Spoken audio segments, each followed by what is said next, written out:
me this pen. Today I'm going to teach you how to sell anything to anyone, anytime. Now, when it comes to selling, when it comes to closing, there's so many techniques and so many ways. Today I'm going to share with you 3 powerful secrets that you can use to sell anything to anyone. The very first secret is this: how do you turn something that's a commodity? How do you sell a product? How do you sell a service in such a noisy marketplace? Number 1, understand this. People don't buy because of logic. People buy because of emotion, and they justify it with logic. People buy based on emotions, and they justify with logic. I want you to think of something that you want to buy in your life. It could be a car, it could be a house, it could be anything. Just want you to picture that.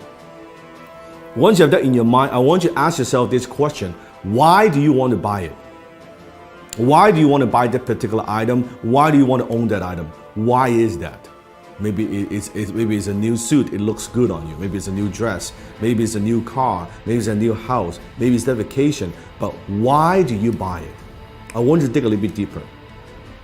If you peer through the layers, I think you'll realize you're buying emotions. Maybe you buy the item because of greed. You want to make money or you want to save money.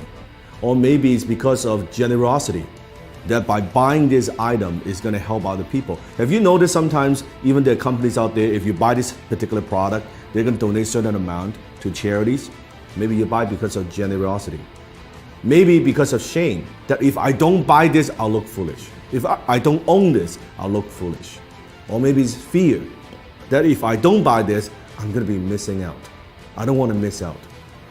Maybe it's an escape, that you go on the vacation, your 9-to-5 job is driving you fucking crazy, and you say, oh man, I need some time off. Maybe doing it, buying it because of escape.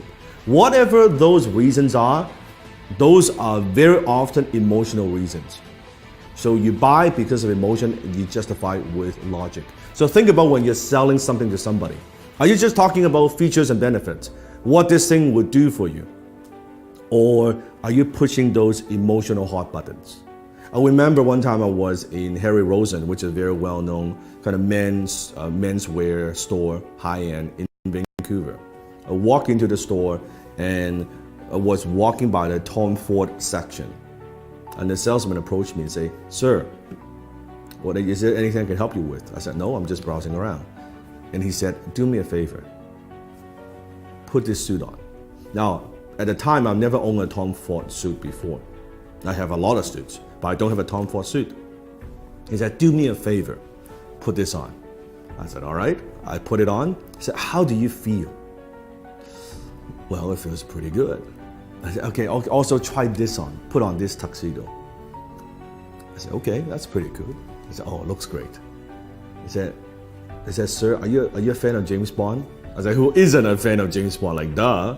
He said, "You see this suit right here, this tuxedo, is the exact suit, exact same design as James Bond wears in Casino Royale.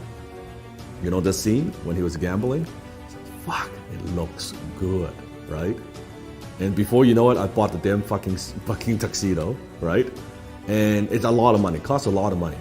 And if you think about that, what am I buying? I'm buying emotions.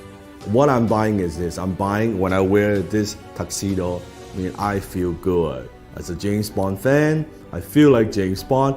Even logically, I know this, of course, it's not James Bond. I'm not James Bond.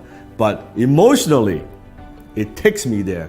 This is cool that I own, I wear the same tuxedo, the same fit, right? The same everything. And then he upsold me on the damn, like the shirt and the cufflink, the whole 9 yards, right? That's what I'm talking about.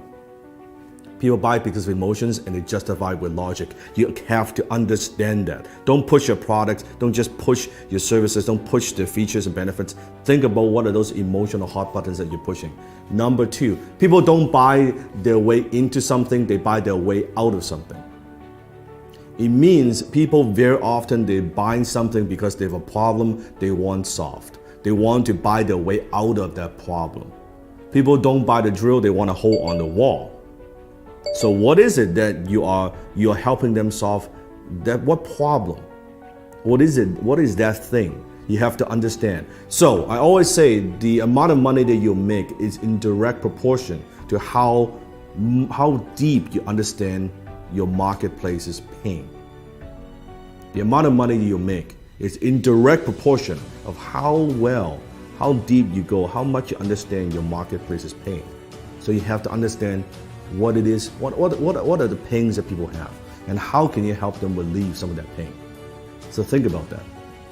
Number 3, people don't buy products and services, they buy stories. Because when there are so many choices out there in the marketplace, on the internet, any product that you want, there are hundreds and hundreds of choices. How do you stand out? How do you add emotions to a commodity, a pen?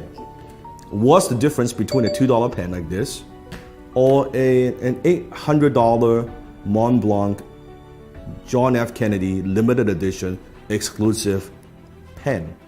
$800 pen. It's the same pen. It has the same functions. Story. When you add story to an item, suddenly when you add the John F. Kennedy, the president's story attached to a brand, to a logo, it is 10 times more valuable. It is 100 times more valuable. It is 300 times more valuable than a particular pen. All because the story. You write the same. A $2 pen you can write too. That's the difference. So think about what's the story. How can you inject stories into everything that you do? Maybe it's an origin story. How did you get started? Why do you do what you do? What are also stories of your customers? I just launched a new YouTube channel. You can click on the link below. I'll put a link below in the description. You can check it out. It's the Dan Lok Global Community on YouTube. It has nothing to do with the program that I teach. It has everything to do with stories. It's stories from my students, what they have learned, their background, their stories. It has nothing to do with me. It has nothing to do with the program that I run. It has nothing to do with that but stories. It's other people's stories, other people's success stories. So where are you using stories in your marketing, in your business? How else can you use stories? Remember, facts tell, stories sell. Facts tell, stories sell. So comment below.